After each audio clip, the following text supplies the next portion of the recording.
The Watcher in the Dark. It started with the tapping. At first, Emily thought it was the wind. Every night, just after midnight, there would be a faint, rhythmic tapping on her window. Tap, tap, tap.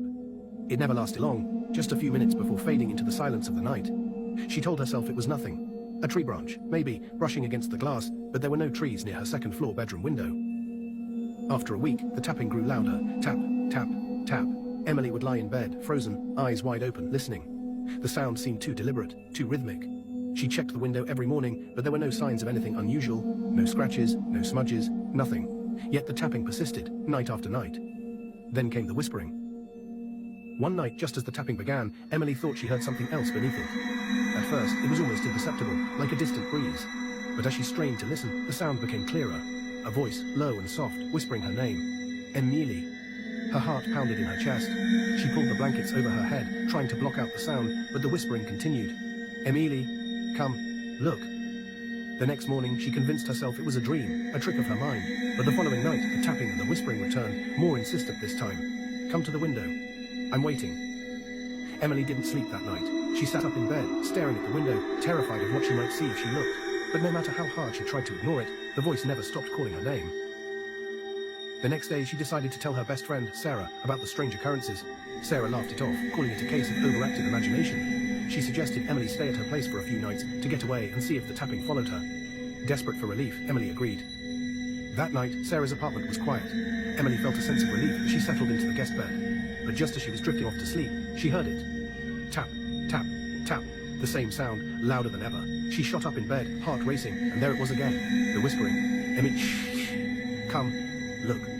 She glanced at the window, and for the first time she saw it. A shadow, faint but unmistakable, was standing just outside.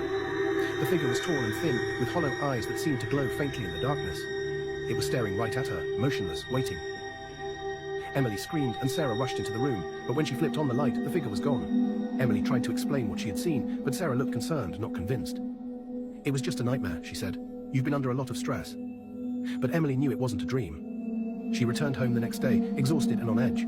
That night, as she lay in bed, the tapping started again. Tap, tap, tap.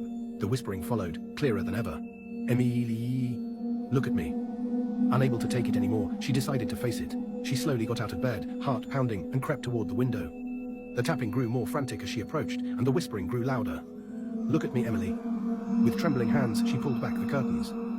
Standing on the other side of the glass was the figure, its face gaunt, eyes hollow, and mouth twisted into an unnatural smile.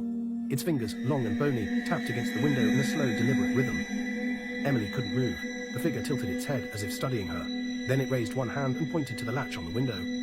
Let me in, it whispered, its voice a raspy, unnatural sound. I've been waiting for you. Emily slammed the curtains shut and stumbled back to her bed. She curled up under the covers, shaking, too terrified to even scream. The tapping grew louder, more insistent, until it felt like the figure was pounding on the glass. The whispering echoed in her head, growing louder and more demanding. Let me in, Emily. Let me in. She squeezed her eyes shut, trying to block it out until finally the sound stopped. The next morning, the window was cracked open. Emily stared at it in disbelief. She hadn't touched it, she was sure of that.